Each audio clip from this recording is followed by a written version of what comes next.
Sí, Listo, muy buenos días a todos. Gracias por acompañarnos en esta hora de la mañana en nuestro webinar titulado Precios de Transferencia.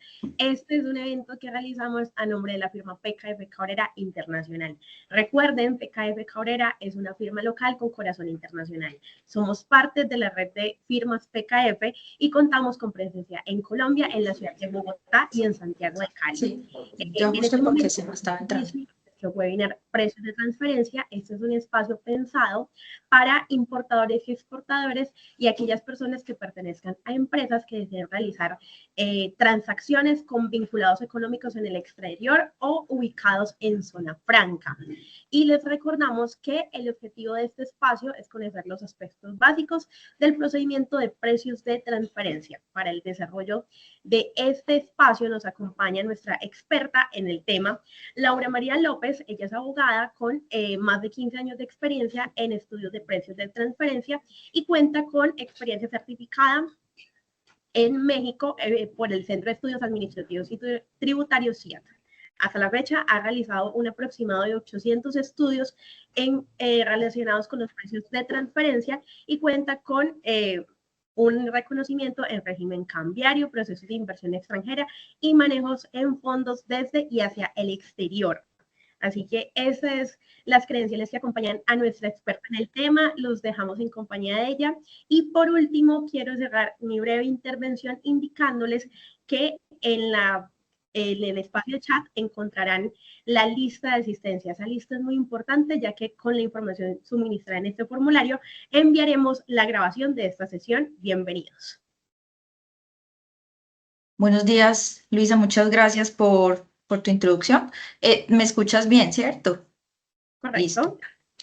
Entonces, bienvenidos a todos. El día de hoy, como lo dijo previamente Luisa, vamos a estar conversando un poquito sobre el tema de precios de transferencia y aspectos básicos relacionados con el mismo. Esto es muy importante toda vez que vamos a conocer conceptos como de quiénes están obligados, cuáles son las operaciones que se deben de reportar, cuáles son esas obligaciones formales en caso de que haya lugar a ellas. Y no sé si de pronto el tema de preguntas, si alguien tiene alguna inquietud que crea que es importante hacerla en el momento, no tengo problema en que quizá levanten la mano para que hagamos un poquito más dinámica la presentación, o si no, lo podemos dejar al final, no hay ningún inconveniente. Entonces, permítanme, yo les voy a compartir mi pantalla para que veamos entonces eh, las diapositivas. Bueno, yo quiero comenzar esta charla con esta imagen. Algunos dirán, ¿qué tiene que ver esto con precios de transferencia? Esta imagen, bueno, esta forma de explicarlo, el régimen de precios es de autoridad de un colega que se llama Jimmy Cruz. Él es un socio de la firma PKF México y yo siempre que pienso en precios de transferencia me acuerdo de ese ejemplo que él dio para que las personas que no conocen un poquito o no están familiarizadas con el tema entiendan de qué se trata este régimen. Entonces, como vemos en esta imagen, aquí hay una pareja de esposos común y corriente que están acobijados. Efectivamente, entre ellos existe un vínculo, vamos a decir que sea un matrimonio. Y la cobija que los cubre, vamos a decir que es el impuesto de renta. Entonces, si por ejemplo la esposa le quita la cobija al esposo, lo que va a pasar consecuentemente con el otro es que va a pasar frío, va a dormir mal, va a tener inconvenientes porque toda la cobija se la llevó la esposa. Así funcionan los precios de transferencia.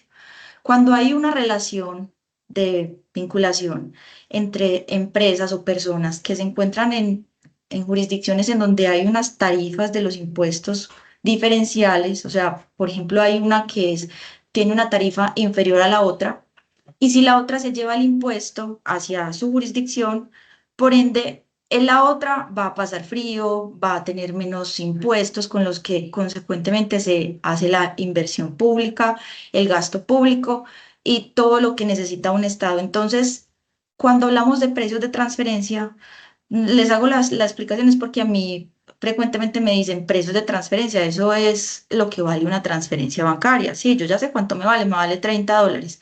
porque el concepto es relativamente difícil de comprender, porque uno dice, no, esto no tiene como ninguna relación, pero esa es la esencia del régimen de precios de transferencia, es buscar que cuando existe una relación de vinculación entre dos empresas o personas naturales también aplicaría, no se trasladen los impuestos hacia las jurisdicciones en donde hay unas tarifas menores de impuestos y por ende se trasladan esos tributos hacia esos países en donde el otro queda desprotegido y va a tener menos impuestos con los que puede hacer inversión social. Ahora sí, entonces, ¿qué son los precios de transferencia? Nosotros en la ley colombiana o a nivel internacional se conoce precio de transferencia como los precios o márgenes de utilidad a los cuales una empresa compra o vende bienes o servicios a, vamos a hablar de vinculados económicos en el exterior y o en las zonas francas, porque en Colombia también aplica para zonas francas, y precios o bienes o servicios cuando son a proveedores o clientes en jurisdicciones no cooperantes de baja nula tributación y regímenes tributarios preferenciales. Miren que en el segundo ítem ya no estamos hablando de vinculación económica. Es decir, que este régimen aplica incluso cuando se hagan operaciones con este tipo de jurisdicciones, independientemente de que exista o no exista una vinculación económica. Los precios de transferencia no implican que hayan mayores impuestos. Por allá hay como un micrófono abierto para que tengamos presente a alguien lo tiene abierto. Entonces, no se trata de que vamos a pagar más impuestos.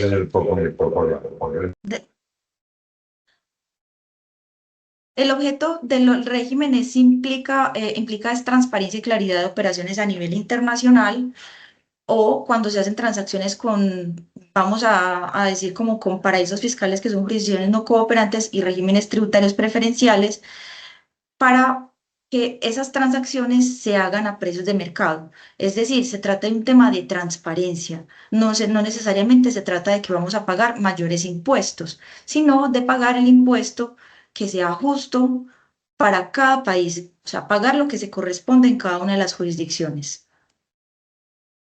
Entonces, el objetivo es proteger las bases gravables de las transacciones entre vinculados económicos, evitar que se dé manipulación de las operaciones entre vinculados económicos, por ejemplo, llevarse las utilidades hacia los países con menores tarifas de impuestos, establecer metodologías que permitan verificar el precio de las transacciones, fiscalizar las operaciones realizadas con jurisdicciones no cooperantes o regímenes tributarios preferenciales y tomar decisiones que permitan crear políticas o tomar decisiones para evitar la erosión de la base fiscal en los países. Ahora sí vamos a entrar un poquito en materia de quiénes tienen que cumplir con el régimen de precios de transferencia.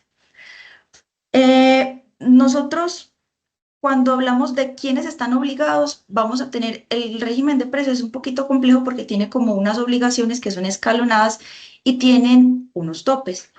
Y vamos a hablar de obligaciones formales y obligaciones sustanciales.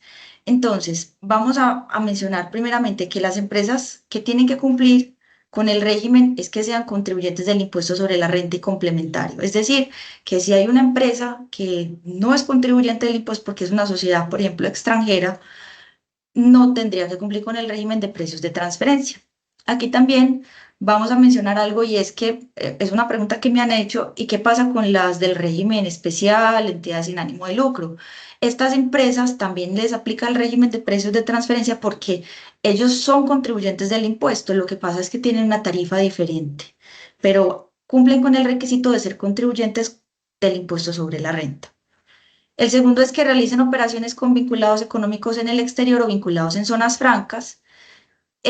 Vamos a dividir la charla para separar cuándo existe la obligación con vinculados y cuándo existe la obligación con empresas en el exterior, personas, sociedades o entidades ubicadas, residentes o domiciliadas en países certificados como calificados como paraísos fiscales anteriormente se llamaban paraísos fiscales, hoy día se llaman jurisdicciones no cooperantes, pero para efectos prácticos, cuando ustedes escuchen el tema, el término paraíso fiscal, siempre vamos a hablar de jurisdicciones no cooperantes o regímenes tributarios preferenciales que no son técnicamente las mismas que los paraísos, sino que estamos ya hablando de jurisdicciones, pueden ser incluso zonas especiales, más adelante lo vamos a ver, o con vinculados económicos en zonas francas. Listo.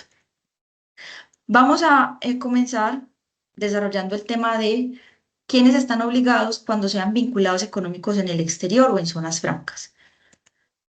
Para efectos de la vinculación, vamos a tener en cuenta entonces que la vinculación económica se encuentra establecida en el artículo 260-1 del Estatuto Tributario.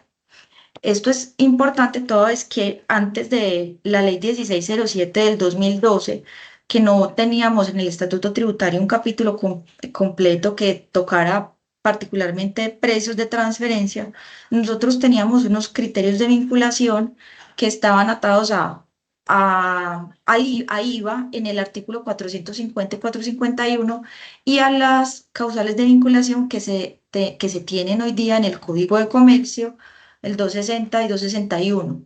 Y había un montón de pronunciamientos vía conceptos de la DIAN en donde esa vinculación se volvía extensiva a situaciones tan increíbles como, por ejemplo, llamarse igual al cliente o al proveedor en el exterior o, por ejemplo, comprarle el 100% a un solo cliente. Eso fue subsanado cuando se incluyó en el capítulo de precios de transferencia el 260-1 del Estatuto Tributario, en donde están los criterios de vinculación. Ahora ya tenemos un poquito más de seguridad jurídica cuando hablamos de vinculados económicos. Son estos, es decir, que no hay que remitirnos a ninguna otra normatividad relacionada con vinculación económica. Esa vinculación económica, cuando ustedes ven el artículo, se encuentra dividida en 5 numerales. 1, 2, 3. El uno son las subordinadas, sucursales el segundo y así. Y cada uno de ellos se va desarrollando con punticos. Vamos a hablar principalmente del numeral primero y del quinto, que son los más usuales en donde sus empresas pueden estar casi que estar siendo vinculados por esos numerales, porque los otros son muy claros, muy puntuales y son relativamente sencillos de identificar. En cambio, cuando hablamos de subordinación, hay unas causales y cuando hablamos de otros casos, existen unas situaciones que te generan vinculación más allá de, por ejemplo, tener una participación en el capital. El primero entonces es la subordinación. Hay cinco numerales hacia abajo donde te explican qué se entiende subordinación y para efectos de vinculación económica, en donde dice, el primero es cuando más del 50% del capital pertenezca a la matriz directamente o por intermedio de sus subordinadas. En este primer numeral que yo les voy a hablar, lo voy a mencionar así para que alcancemos a terminar y me voy a enfocar en el numeral quinto, porque ese es el más complejo, casi siempre en la práctica yo he evidenciado que es como el que más controversias genera y es por el que casi todas sus empresas empiezan a tener vinculados económicos. Entonces vamos a mencionar un poquito el de subordinación porque ese es relativamente sencillo de identificar y nos vamos a enfocar en el numeral quinto. Entonces, bueno, esto es sencillo, más del 50% del capital pertenece a la matriz, directamente o por intermedio de subordinadas. El segundo es cuando la matriz y las subordinadas tienen conjunto separadamente el derecho a emitir votos de mayoría decisoria o puedan elegir miembros de junta directiva. El tercero es cuando la matriz directamente o por intermedio de sus subordinadas ejerza influencia dominante. Bueno, el tema de influencia dominante siempre ha sido un poquito más ambiguo. Existen conceptos en donde explican un poquito más qué se entiende por influencia dominante, pero cuando hablamos de la subordinación, estamos como teniendo más a lo que a los grupos multinacionales que se están conformados como matrices subsidiarias. Entonces, siempre cuando hablemos de subordinación, vamos a tener como una estructura de matrices. El cuarto es cuando el control sea ejercido por una o varias personas naturales o jurídicas, las cuales tengan el 50% más del capital o configuren la mayoría para tomar decisiones. Esto se evidencia mucho cuando, por ejemplo, existen participaciones con diferentes votos diferenciados, en donde, por ejemplo, hay acciones clase A o clase B, acciones doradas, en donde hay una acción que tiene 5 veces más votos. Entonces aquí no encontramos una relación directa en el capital, sino que estamos ligándolo a la toma de las decisiones. El quinto es cuando una persona natural o jurídica o vehículos no societarios tengan el derecho a percibir más del 50% de las utilidades. Igual, existen entonces acciones que tienen, además de doble voto, triple voto, existen doble dividendo, o sea, un derecho económico que se encuentra también diferenciado, que no hace, que no guarda relación con su participación en el capital. El dos sucursales es claro, pues respecto de sus oficinas principales. El tercero son agencias respecto de las sociedades a las que pertenecen. El cuarto son establecimientos permanentes respecto de la empresa cuya actividad realizan todo o en parte. Estos ya son conceptos independientes que nos trae el estatuto tributario. Los establecimientos permanentes incluso se registran diferente en la DIAN, se configuran como un establecimiento permanente y ahí es en donde es muy fácil o claro establecer si yo soy una sucursal, soy vinculado económico. Yo soy un establecimiento permanente, soy un vinculado económico. Y el quinto, que sería en el que vamos a hacer un poquito de énfasis, es otros casos de vinculación económica. El, el literal A dice, cuando la operación se realiza entre dos subordinadas de una misma matriz, es muy fácil. Tenemos una empresa en Colombia que pertenece a una empresa de Estados Unidos y esta empresa de Colombia hace transacciones con una empresa en Perú, pero esa empresa en Perú a su vez pertenece a la misma sociedad americana, por ende, esto es una operación que se realiza entre vinculados económicos. Aquí es importante mencionar que en el de subordinación hablábamos del capital o participación. Aquí en el numeral quinto nos habla de operaciones. Miren que ya no nos dice como tal que más del 50% o que no hablamos ya como de estructura a nivel del grupo, sino que hablamos es de las operaciones que se realizan entre las compañías. ¿Listo? El literal B nos dice, cuando la operación se realiza entre dos subordinadas que pertenecen directa o indirectamente a una misma persona o entidad. Viene siendo igual a la otra, pero en este caso no hablamos de una empresa, sino que hablamos de una persona, en donde si la de Colombia es de una persona natural X y la de Estados Unidos es de la misma persona, esto es una operación que se realiza entre vinculados económicos. Cuando la operación se realiza entre dos empresas, cuyo capital pertenece directa o indirectamente en más del 50% a la misma persona natural o jurídica, o si ésta tiene la capacidad de controlar sus decisiones de negocio de manera directa o indirectamente. Entonces vamos a ver un poquito más complejo aquí la estructura y es una empresa en Colombia que pertenece, por ejemplo, a unas personas naturales en donde una persona natural tiene más del 50%. ¿Qué es más del 50%? Es del 50,0 hacia arriba. Es decir, si tiene el 50%, no cumple con el requisito porque la norma dice más del 50%. Entonces, en este caso tenemos a una persona que tiene el 51, pero que es también socia de otra empresa en donde tiene más del 50%. Esto es una operación que se realiza entre vinculados económicos.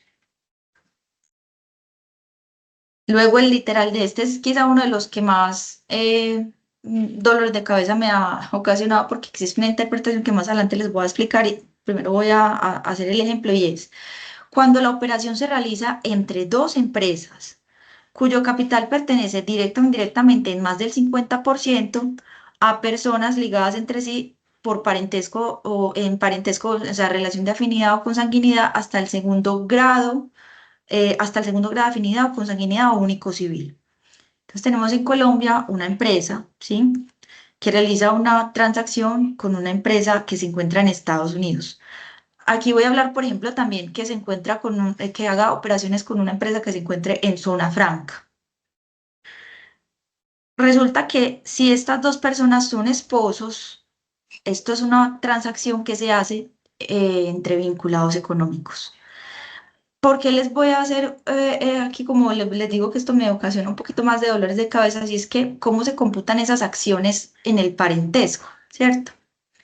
No, actualmente yo tengo un proceso con la DIAN, una demanda, porque tengo una situación y es que hay una persona natural que tiene el 50% de una sociedad en Colombia, pero tiene una sociedad, hace transacciones con una empresa que se encuentra en la zona franca, en donde sus hijos son los accionistas.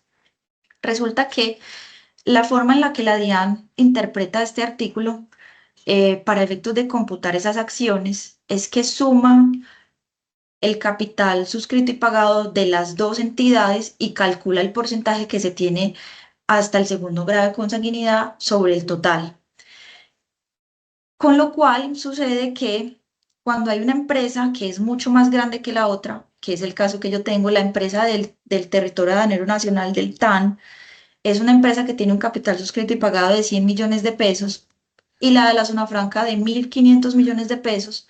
Cuando la DIAN hizo el ejercicio, le dio que se tenía una participación del 98% porque está sumando los dos capitales. A mi forma de ver la interpretación de ellos es equivocada porque no puedes hacer, o sea, estás sumando dos cosas, estás comparando peras con manzanas y normalmente, ¿cómo se debería de hacer?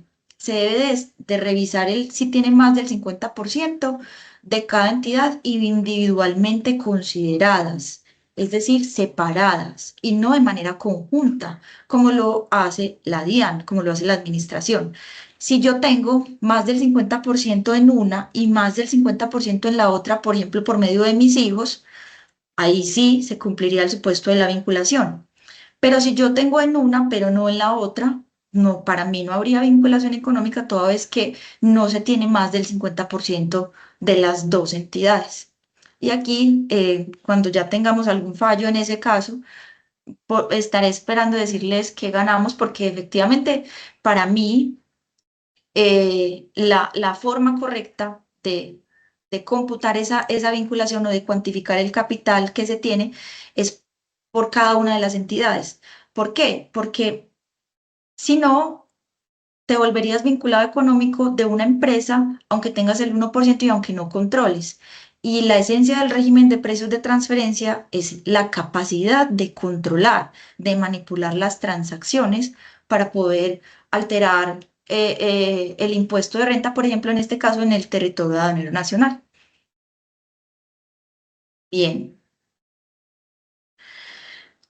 esta es bastante interesante y es que se considera vinculado cuando la operación se realiza entre vinculados a través de terceros no vinculados. Un caso muy común que se veía, hoy día no se ve tanto, pero anteriormente se veía mucho, y era que teníamos una entidad, por ejemplo, en Islas Vírgenes Británicas, que tenía dinero. Lo que hacía esa empresa era hacer un depósito a la vista en una entidad financiera, por ejemplo, en una entidad de Panamá, y esta entidad de Panamá posteriormente le hacía un préstamo a una entidad en Colombia. Resulta que esto es un préstamo que se está dando entre vinculados económicos. Lo que pasa es que le pusieron en la cadena a uno que es un no vinculado, en este caso una entidad financiera, pero esto se considera una operación entre vinculados económicos. Incluso hoy día, en este tipo de operaciones, cuando se tienen créditos con entidades financieras en el exterior, se tiene que aportar adicionalmente una certificación emitida por la entidad financiera en donde se certifique que no, pues que es un préstamo que no pertenece a un back-to-back, porque esto lo identificaron en su momento en la ley y por eso expidieron el decreto para operaciones que se hacen de endeudamiento con entidades financieras en el exterior, evitando que se haga esta operación para efectos de evadir el régimen de precios de transferencia o peor aún, tener recursos que se encuentran por allá producto de evasión fiscal, elusión o como lo quieran llamar, para traer nuevamente los recursos al país, de por una vía legal. Esta es bastante interesante y es cuando más del 50% de los ingresos brutos provengan de forma individual o conjunta de alguno de sus socios. Y esta causal de vinculación tiene como una explicación histórica y era que en, anteriormente nosotros teníamos un criterio de vinculación que decía que cuando que se le vendiera más del 50% a un cliente y terminó vinculada un montón de empresas, terminaron vinculadas cuando vendían a clientes que ni siquiera eran nada de ellos. Y dentro del informe tenían que poner información que era del cliente en el exterior y el cliente en el exterior no facilitaba la información porque para él, ¿cómo así? Es que usted no es nada mío, ¿yo por qué le voy a mandar información? Ah, no, entonces más bien no le vuelvo a comprar porque usted en Colombia tienen un régimen que me obliga a que yo revele información solo por el hecho de que yo sea un cliente muy importante de una empresa en Colombia.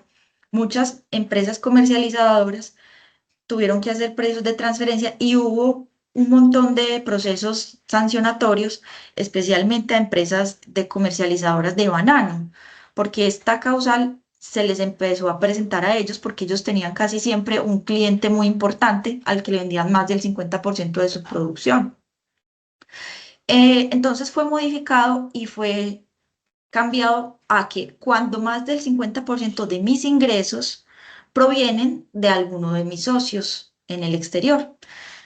Con que yo tenga el 1% de, en mi sociedad, vamos a decir que, por ejemplo, este señor tiene el 33% de una sociedad en Colombia, miren que ese señor no tiene más del 50%. Entonces, pues técnicamente no cumpliría ninguno de los requisitos que vimos anteriormente. ¿Tiene cuánto? El 33. Pero resulta que este señor es el dueño de una empresa en Estados Unidos a la cual yo le presto servicios o le vendo inventarios. Y más del 50% de mis ingresos provienen de esa empresa.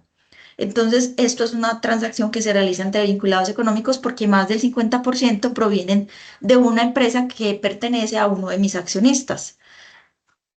Ahí ya es más lógico, claro, porque se entiende que si yo tengo al menos a un accionista, yo voy a poder tener acceso a esa información. Cuando existan consorcios, uniones temporales, cuentas en participación, otras formas asociativas que no dan origen a personas jurídicas y demás contratos de colaboración empresarial. Entonces, un caso básico, un consorcio que se encuentra constituido en Colombia para desarrollar una obra. Un consorcio de una unión temporal efectivamente no da lugar a una persona jurídica independiente porque es un consorcio. Entonces, existe, si alguno de sus consorciados realiza o el consorcio realiza transacciones con una empresa en el exterior de las cuales alguna de los que forman parte de ese consorcio es vinculado económico, existe una vinculación económica y tendrá que cumplir ¿quién? El consorcio, ¿no? El obligado a cumplir con el régimen será aquel respecto del cual se predique la vinculación económica. En este caso sería de la empresa o de la sucursal colombiana de la cual forma parte, en este caso de la empresa en España. Es, lo obligado sería la sucursal en Colombia que pertenece al consorcio. Bien. ¿Qué tiempo tengo? Listo, entonces voy a acelerar un poquito. Entonces, el principio sobre el cual se basa todo el régimen de precios de transferencia se conoce como el principio del operador independiente o principio de plena competencia o principio arm's length. Cuando ustedes lean en el estatuto tributario principio de plena competencia, PPC, siempre le están hablando de precios de transferencia. Pero ¿eso qué es? Eso es como el principio, o sea, como del cual se deriva todo el régimen. Y esto es como lógico, pues yo les pregunto a los clientes a veces, ¿usted haría así? Y me dicen, no. Ah, eso es el principio de plena competencia. Entonces, cuando tenemos dos empresas independientes, el precio que pactan estas empresas es producto de las fuerzas naturales del mercado. ¿Cuáles esas fuerzas? Esas fuerzas son la oferta y la demanda, porque no tienen vinculación económica. ¿Eso qué significa? El que vende siempre quiere vender caro y el que compra siempre quiere comprar barato. Y existe una regulación natural de los precios, porque todos tienen que tener un límite hasta qué punto ceden, ¿cierto? Yo necesito cubrir mis costos y gastos con una utilidad y ese precio se pacta de manera independiente. En cambio, cuando tenemos una empresa que es vinculada con otra, ese precio puede ser muy grande o muy pequeñito, dependiendo de lo que a mí me convenga o de lo que yo quiera pactar con ese vinculado económico, porque ya yo tengo la posibilidad de manipular ese precio. El caso muy común que se ve con empresas en Colombia es que existen empresas que se dedican a prestar, por ejemplo, servicios de back office o servicios o tiran como el soporte técnico a Colombia o la manufactura a Colombia porque tienen mano de obra muy barata. Eso está pasando mucho con las empresas de servicios, servicios tecnológicos, servicios de call center, porque Colombia se volvió como un país barato para estas empresas y consiguen buena mano de obra calificada. Entonces, contratan a Colombia para que presten el servicio y hacen una factura, llegan y dicen, tenía clientes que hacían eso, ya obviamente cuando entran los precios de transferencia yo les digo, vení, no te dieron los precios, tienes que hacer ajuste. Porque llegan y dicen, bueno, esto, el ingeniero, los servicios, nos costaron 100. ¿Cuánto le facturo al vinculado? Ah, factúrele 100 para no pagar impuestos en Colombia. Y estas empresas por lo general empezaron a tener fue pérdidas. Cuando llegan los precios de transferencia y les dicen, vea, es que resulta que este servicio de back office o esta empresa de call center en el mercado debió haberse ganado un 8% margen operacional y usted tiene -8. No le dieron sus precios de transferencia. Tiene que hacer un ajuste porque usted operó mal. Ah, ¿cómo así? Efectivamente, tuve clientes a los que les explicaba y les dije, venga, es que si usted fuera un vinculado, si usted no fuera vinculado económico, usted le hubiera vendido eso a ese servicio, a ese cliente. Y me dijo, no, entonces, ¿por qué no se lo vendiste como debiste haberlo vendido? El impuesto que no le pagaste a la DIAN en su momento lo vas a tener que pagar vía precios de transferencia por ajuste en declaración de renta más la sanción de inexactitud. Le sale un poquito más caro, un poco más caro, un poco más caro. Y esos clientes ya entendieron que cada año tienen que facturar sus costos y gastos con un markup o con un margen de rentabilidad que ya establecimos, por ejemplo, con precios de transferencia. En este caso, 8 operacional, porque eso les dio su estudio en su momento. Y cada que hacen su informe de precios de transferencia ya están bien porque le han pagado impuestos a la DIAN sobre lo que el mercado les dice que le tiene que pagar. Esa es la esencia del régimen de precios de transferencia. Un ejemplo, tenemos una empresa en Estados Unidos que tiene ingresos de 600, costos y gastos, en fin, para una base gravable de 400 y un impuesto del 20% en este caso, que serían 80. Esta está en Estados Unidos. Pero si tenemos una empresa en Colombia, en donde ese costo de adquisición de esta empresa en Estados Unidos es el ingreso de Colombia, es el ejemplo que les acabo de dar, le factura lo que se gasta, el impuesto va a ser de cero. Entonces, si yo le digo que tiene que hacer un ajuste porque ese ingreso de precios de transferencia no era de 100 sino de 200, tenía que tributar sobre 100, 35 a la DIAN. Si ellos operaran con precios de transferencia, miren aquí cómo se ve de claro cómo funcionan los grupos multinacionales para o cómo se podría manipular esa utilidad para pagar menos impuestos a nivel global. Miren que si no tenemos precios de transferencia, el impuesto total del grupo sería solamente de 80. ¿Por qué? Porque en Colombia no pago impuesto.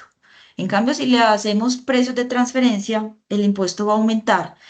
Aquí estamos hablando de un ajuste correlativo en caso de que ellos hicieran el ejercicio juiciosos, de que funcionan con precios de transferencia porque el costo efectivamente sí se traslada a Estados Unidos a 200.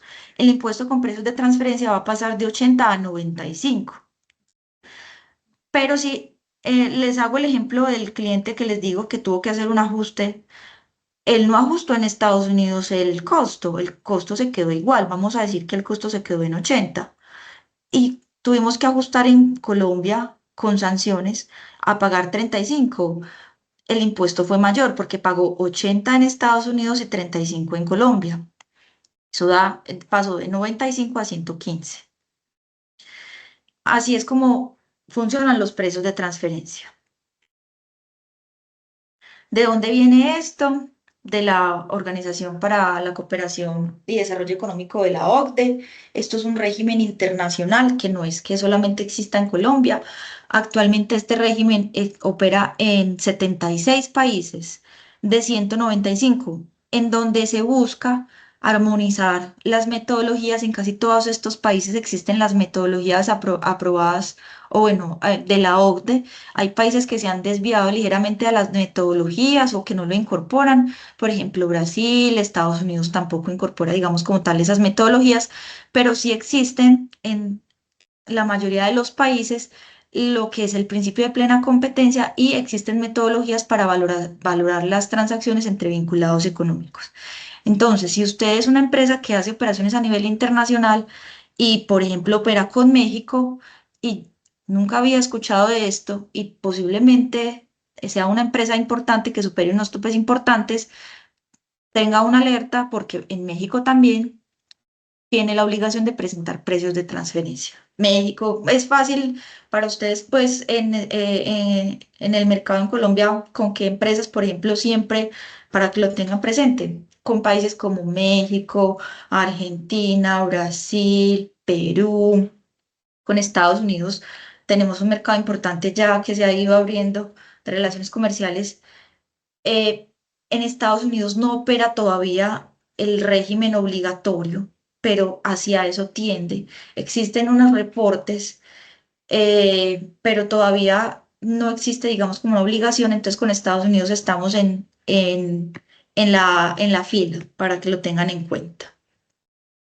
La normatividad en Colombia comienza principalmente con la Ley 788 en el 2002, pero formalmente o se reglamenta en el año 2004 con el decreto 4349.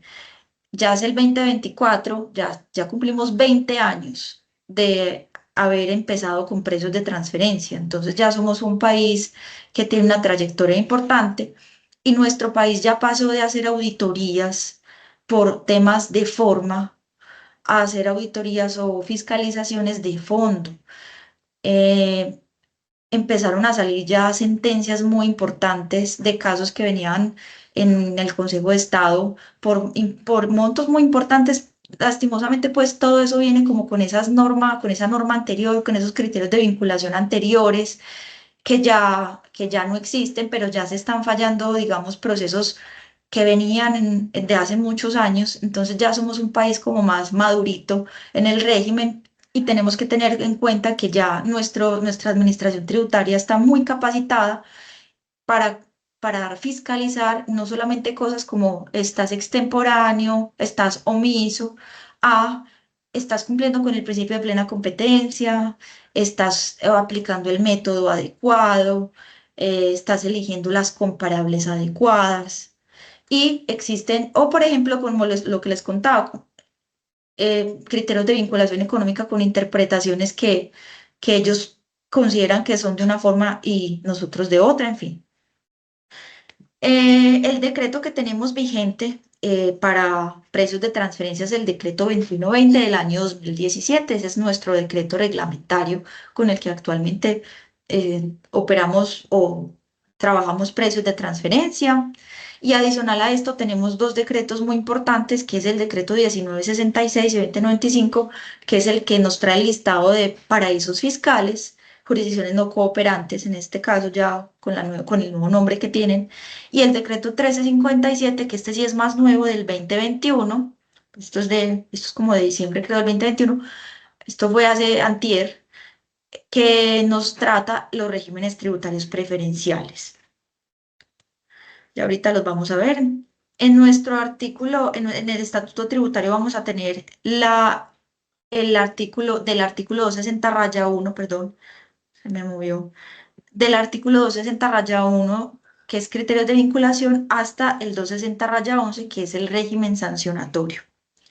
Y listo, digamos que como tal no tenemos más, pareciera fácil, ¿cierto?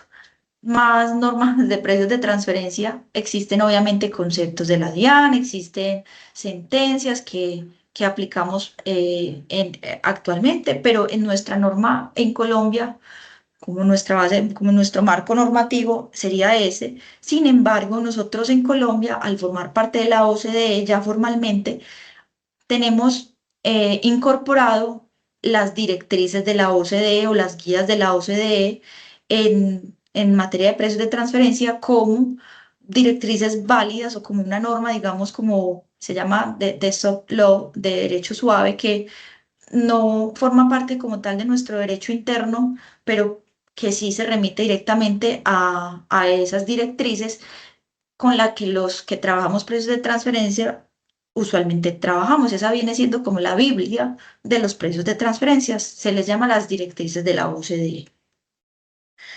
Bien, ahora sí, tenemos 25 minuticos para hablar un poquito ya de las obligaciones formales. ¿Quiénes están obligados? Entonces vamos a hablar de, yo los divido en dos. La primera subdivisión sería operaciones con vinculados en el exterior. No incluyen los vinculados en el exterior con jurisdicciones no cooperantes. ¿Por qué? Porque puede pasar que existan vinculados en el exterior que se encuentran en una jurisdicción no cooperante. A ellos les aplicaría otra. Entonces, por eso les hago la salvedad.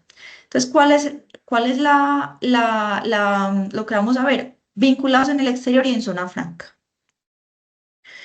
¿Quiénes tienen entonces la obligación formal?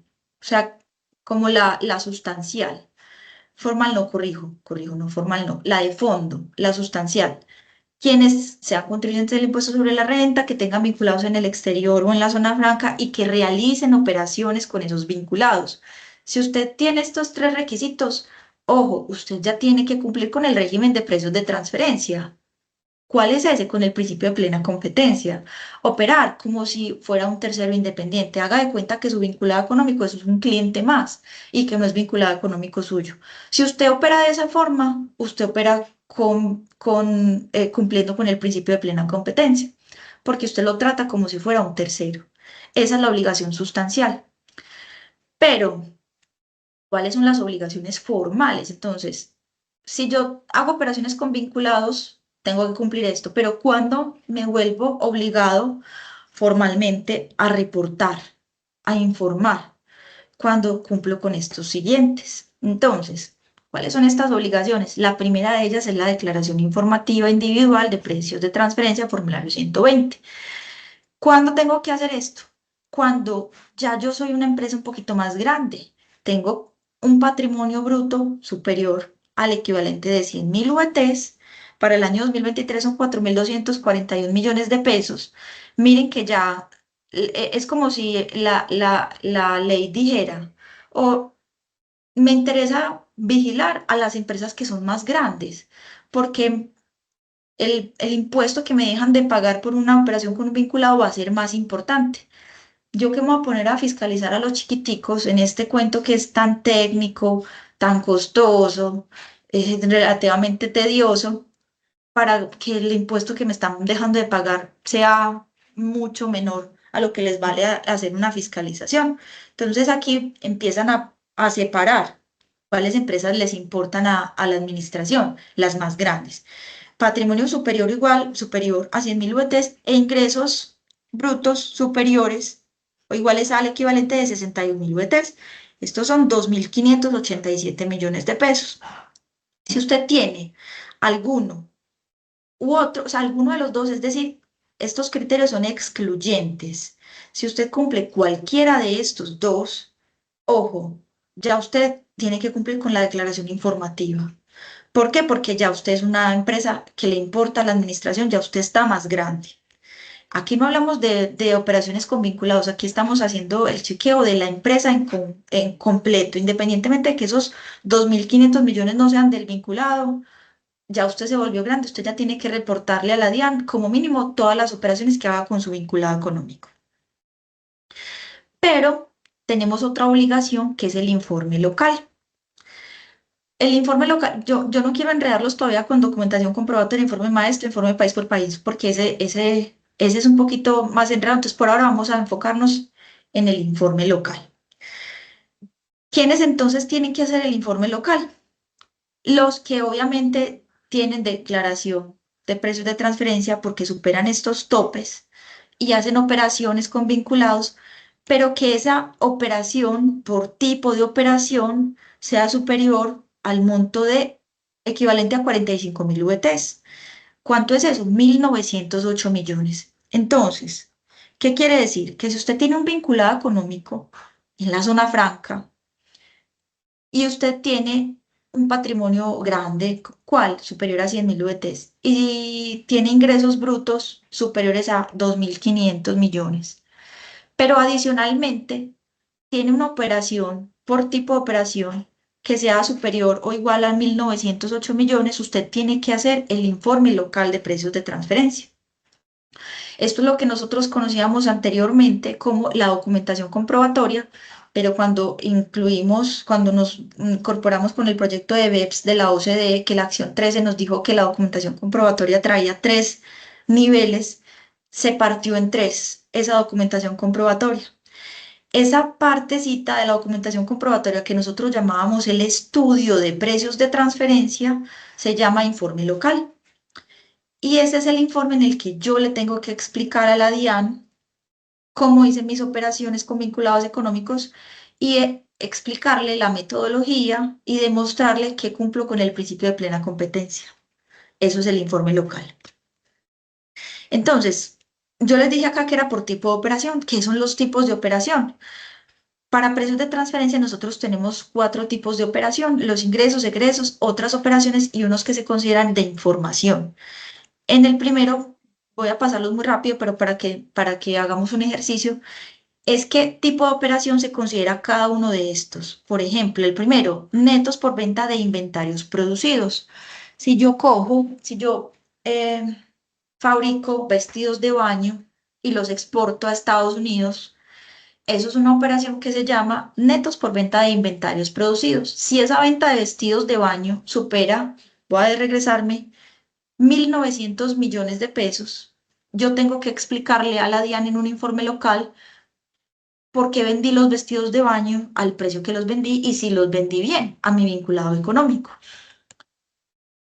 Pero si adicionalmente yo tengo por allá una publicidad de 50 millones de pesos y unas comisiones de 300 millones de pesos, como esas operaciones no superan los 1.900 millones, yo no tengo que explicarle que la comisión cumple con el principio de plena competencia, no tengo que hacerle un análisis económico a esa operación. Puede pasar también lo siguiente, que yo tenga por ahí 5 o 6 operaciones de estas y que todas esas operaciones sumadas me superen los 1.900 millones. No tengo que hacer informe local porque la, la norma me dice que solamente cuando por tipo de operación alguna de estas me supera el equivalente a los 1.900 millones de pesos. La otra pregunta que me hacen frecuentemente es: ¿eso es por factura? No, es el monto anual acumulado de venta de vestidos de baño de enero a diciembre. No es por venta, no, es el total acumulado. Entonces, si yo tengo, por ejemplo, en venta de vestidos de baño 800 millones, pero también le hago publicidad por 800 millones de pesos, pero también le pago comisiones por 1.000, ahí ya superé hace rato el tope. Pero ninguno de ellos me superó el tope individual, por lo tanto, yo no tendría que hacer el informe local, porque no cumplo con el requisito de que supere 45.000 VTs cualquiera de esas transacciones. Listo. Y así vamos a tener unas operaciones en ingreso, en egreso, vamos a tener, miren, hay egreso por compra de inventarios para producción, hay servicios. En otras operaciones tenemos aportes en especie en industria a sociedades o entidades extranjeras, aportes de intangibles a sociedades extranjeras. Y en el de información adicional tenemos, bueno, voy a devolverme aquí a algo y voy a explicar una que es muy común en sus empresas. Y es, por ejemplo, el ingreso y el egreso por intereses. Entonces, en el ingreso y el egreso por intereses sobre préstamos. Miren que aquí vamos a tener, ¿cuál es la operación? El interés. Interés, ingreso por intereses sobre préstamo. Egreso por intereses sobre préstamos. Y aquí tenemos unas que dicen préstamos con vinculados que no fueron reflejados en el estado de resultados. Aquí vamos a tener una operación que también es un préstamo, pero está separada. ¿Por qué? Porque cuando no se reflejan en el estado de resultados o no mueven el estado de resultados, las operaciones que mueven el estado de resultados son las que efectivamente van al ingreso pues, o al ingreso, ingresos, costos y gastos. Cuando hay un préstamo que no tiene intereses, porque por ejemplo, vamos a hablar de uno muy común que también encuentra uno en las empresas, un anticipo para futuras capitalizaciones. Eso es una operación de préstamo, pero es una operación que tiene vocación de inversión y muchas veces pues no le ponen intereses. Eso está en una, pues si es por ejemplo una 28 porque es un préstamo que recibe un pasivo por anticipo para futuras capitalizaciones, o en el activo porque es un préstamo activo.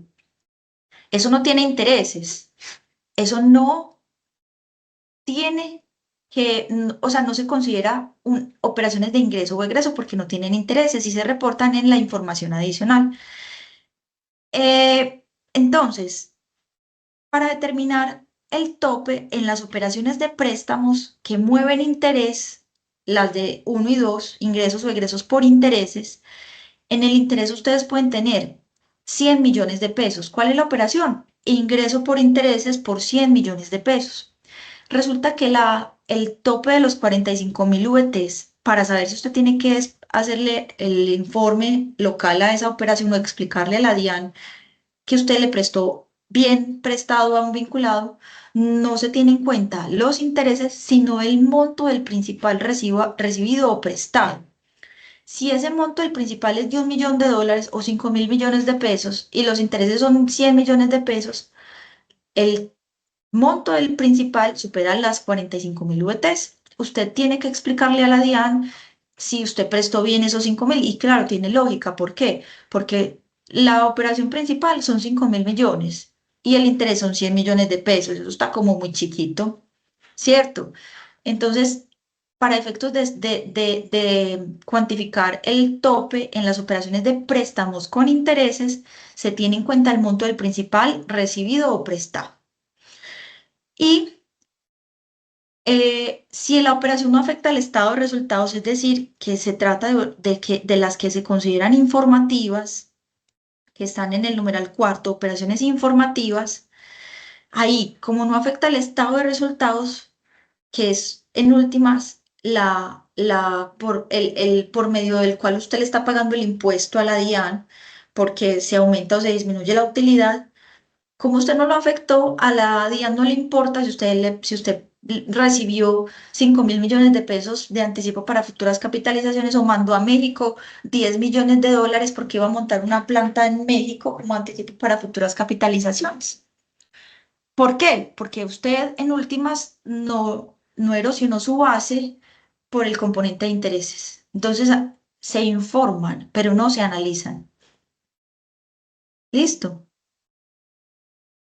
Bien, aquí terminamos esa clasificación, ya vamos a terminar, vamos a terminar aquí. Eh, Luisa, no sé de pronto si tenemos preguntas, porque entonces no vamos a alcanzar y es que vamos a ver muy rápidamente cuáles son las jurisdicciones no cooperantes. La, Hagamos el abordaje de ese tema rápidamente porque pues efectivamente no tenemos preguntas, entonces podemos hacerlo. Listo, perfecto. Entonces vamos a hablar un poquito de las jurisdicciones no cooperantes, baja nula tributación y regímenes tributarios preferenciales. Yo lo voy a enmarcar en una cosa que técnicamente no es correcta, pero para que ustedes lo comprendan, en los paraísos fiscales. Si usted hace operaciones con paraísos fiscales, tiene que presentar precios de transferencia siempre, sí o sí, independientemente de que no sea un vinculado económico e independientemente de que no supere los topes de patrimonios e ingresos. ¿Cuáles estos? Entonces, tiene que hacer siempre, sí o sí, la declaración cuando haga operaciones con paraísos fiscales, jurisdicciones no cooperantes o regímenes tributarios preferenciales, independientemente de que no supere los topes de patrimonio y independientemente de que no sea un vinculado económico. Adicionalmente, para efectos del informe local, tenés que hacer el estudio si esa operación con paraísos fiscales por tipo de operación es igual, es superior o igual al equivalente de 10.000 VTs. Mire que son 424 millones de pesos, es muy pequeña. ¿Por qué? Porque nosotros en nuestra legislación tenemos una presunción de que todas las operaciones que se hacen con estas jurisdicciones no son a precios de mercado y por ende el tope es inferior. Entonces, ojo, si usted tiene operaciones con alguna de esas jurisdicciones, tiene que hacer precios de transferencia. Y me voy a regresar aquí, porque igual ya habíamos acabado, Luisa. Me voy a regresar aquí al listado. El listado lo van a encontrar en el decreto 1966 del 2014 y en el 2095 excluyeron a los que están en rojito porque cuando ustedes vayan a ir a ese decreto se van a dar cuenta que todavía aparece Panamá, pero Panamá no, Panamá fue excluida en un decreto casi que del mismo mes a los 15 días. Entonces, ¿cuáles son esas jurisdicciones? Fácilmente pueden estar enfrentados a Hong Kong. Yo tengo mucho, por ejemplo, con Trinidad y Tobago. Trinidad y Tobago está por acá. Liberia también tengo, Angola también tengo, Guyana tengo. Otra que sea Bahamas. Bahamas es también muy común. Algo que también me habían preguntado y es que sacaron una resolución del estado de las negociaciones de los intercambios de información, en donde decían que Hong Kong había suscrito ya un montón de esos convenios y que posiblemente la iban a sacar. Realmente eso, cada año sale esa resolución. Lo que pasa es que este año le hicieron como un poquito más de publicidad en las redes y todo el mundo dijo, ay, van a sacar a Hong Kong, van a sacar a Hong Kong. El problema es que mientras exista el listado, por más acuerdos de intercambio de información que se encuentren suscritos con estas jurisdicciones, siempre que no se actualice ese listado, se van a tener que seguir presentando precios de transferencia con estas jurisdicciones. Y finalmente, a modo de resumencito, entonces aquí vamos a tener como quiénes son los obligados cuando son vinculados económicos con jurisdicciones cooperantes, por eso les puse así, zonas francas, aplica el patrimonio, el tope de patrimonios y de ingresos. Cuando son jurisdicciones no cooperantes o regímenes tributarios, no aplican los topes. Em, la declaración informativa aplica cuando hay topes. Aquí, independientemente de que no superes topes y tienes transacciones, aplica. Y el informe local cuando son operaciones superiores a 45.000 VTs y aquí cuando son operaciones superiores a 10.000 VTs. Listo. Entonces, 9 de la mañana, 9:01, muy cumplida. Voy a aquí dejar de compartir. Sí, totalmente. Bueno, esa es la parte final de nuestro webinar. Precisamente hay pregunta. Dice, la resolución dice, en Hong Kong ratificó desde el 1 de septiembre de 2017. ¿Está llamado a prosperar el principio El de principio. favorabilidad? Bueno, Diego, sí, tal como te lo dije, esas resoluciones salen desde hace muchos años. Sí, desde el 2017 tenemos casi que acuerdo con Hong Kong y realmente el principio no aplica porque es una obligación formal. El solo hecho de que estén allí listados en el decreto, por más acuerdos de intercambio de información que existan, si tienes operaciones con Hong Kong y no las hiciste, tenías la obligación porque es un tema de obligaciones, de cumplimiento de obligaciones formales y por el hecho de que estén en el listado te obliga. No aplicaría principio de favorabilidad. Si lo entiendo bien como me lo estás preguntando, porque el principio de favorabilidad aplica pues también en materia sancionatoria. Eh, no sé si te refieras de pronto a que tenga acuerdo suscrito desde el año 2017. No, no. Listo, de momento esa es la única pregunta que tenemos aquí dejada por nuestros asistentes. Recuerden, los invitamos a diligenciar la encuesta perdón, la lista de asistencia, que la información consignada en esta lista nos servirá para enviarles la grabación de esta sesión y también invitarlos a conocer nuestro portafolio de servicios. Rápidamente les cuento. Laura López hace parte de nuestra firma aliada CIG Consultoría, ubicada en la ciudad de Medellín, exactamente en la avenida de Las Palmas. temas, así que ella es la persona que se encargará del manejo de sus encargos en temas de precios de transferencia.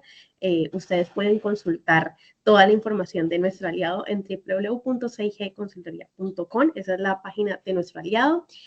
No siendo más, muchísimas gracias por acompañarnos en esta hora. Los invitamos a todos a conectarse en una próxima ocasión y, por supuesto, a conocer nuestros servicios a través de pkfcabrera.com y, por supuesto, en nuestro portafolio de aliados. Laura, muchísimas gracias. A ti, Luisa, muchas gracias a todos por la conexión. Muchas gracias a todos por acompañarnos. Feliz jornada.